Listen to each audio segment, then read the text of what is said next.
السلام عليكم. لو سمعت صوت زي ده في عربيتك تعالى اقول لك تعمل ايه. اول حاجه هنشوف الصوت طالع من ايه.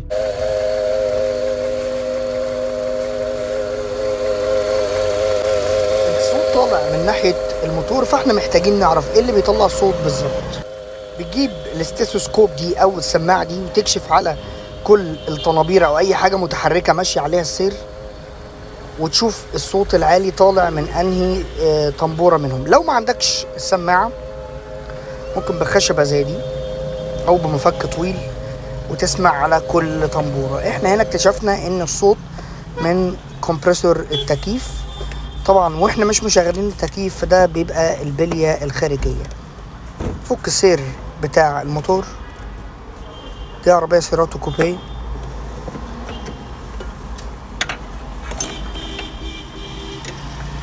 هنفك السير ونفك الكمبريسور كله بره ونغير الطنبوره بالبليه.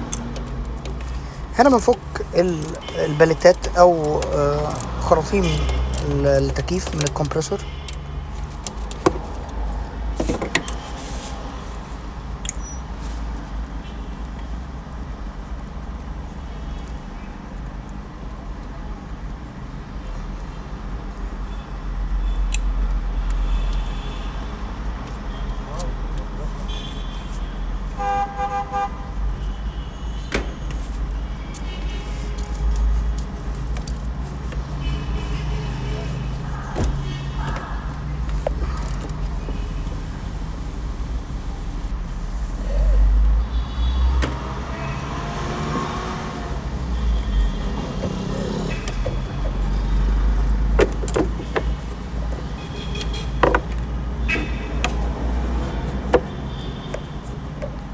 ده الخرطوم التاني، هما خرطومين.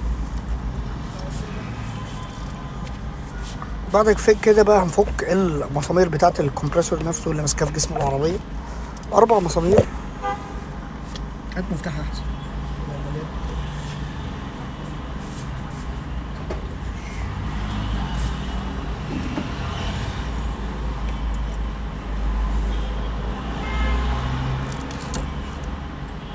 هنا التاني و2 تحت.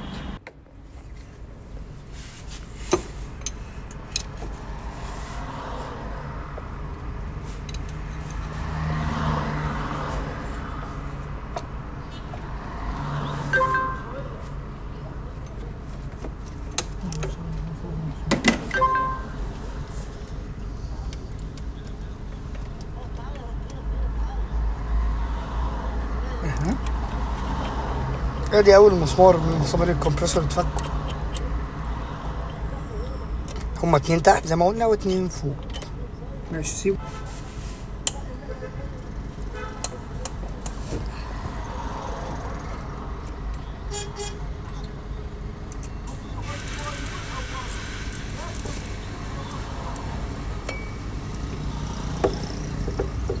ابن حلال ده.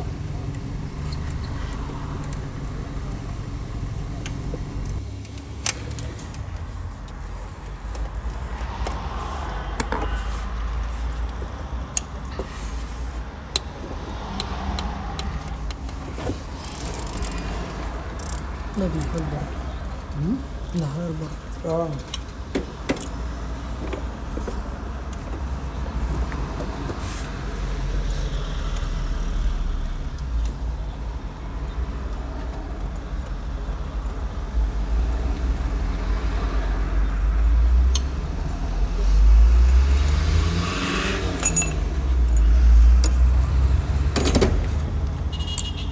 وكده في تحت الواحد رابع. ها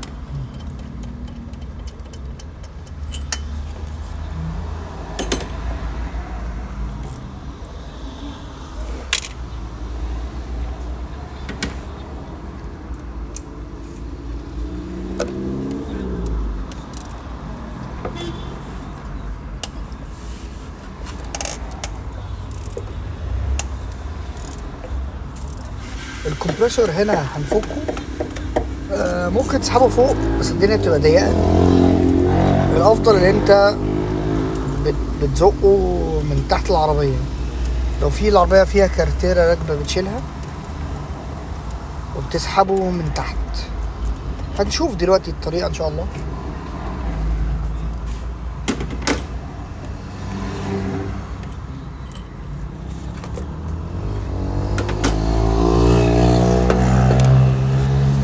ادي خلاص الكمبرسور اتفك، نسلكه ونزقه نسحبه من تحت العربية.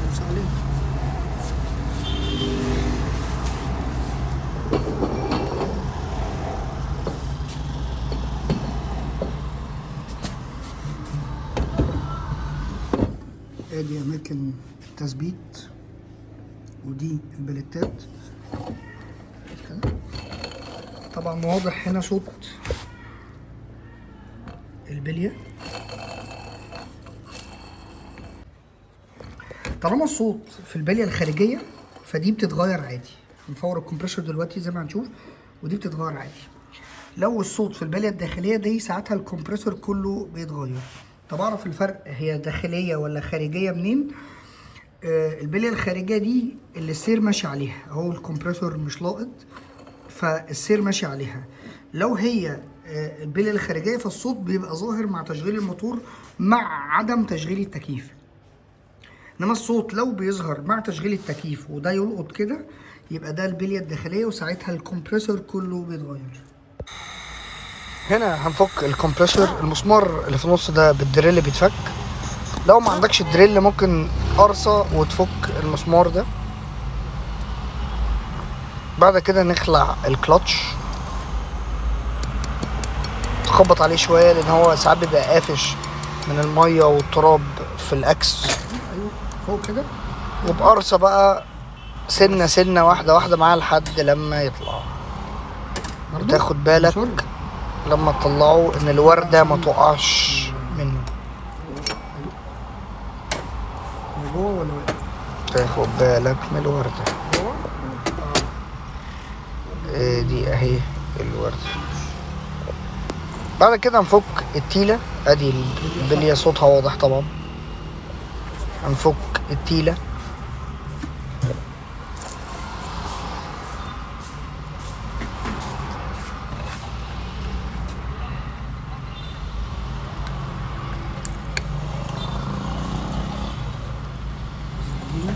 يعني اللي خلى الكلاتش يطلع من غير زرجينة. بعد كده بالزرجينة بتاعت الطنابير هنفك الطنبورة دي كلها.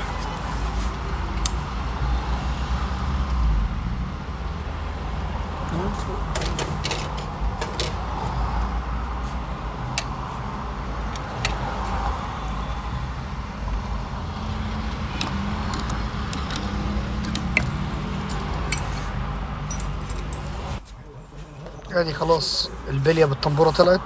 هنركب الطنبورة الجديدة ونقفل. وادي الصوت بعد ما قفلنا وشحنا، والحمد لله قرايات الكمبريسور وضغوطه ممتازة.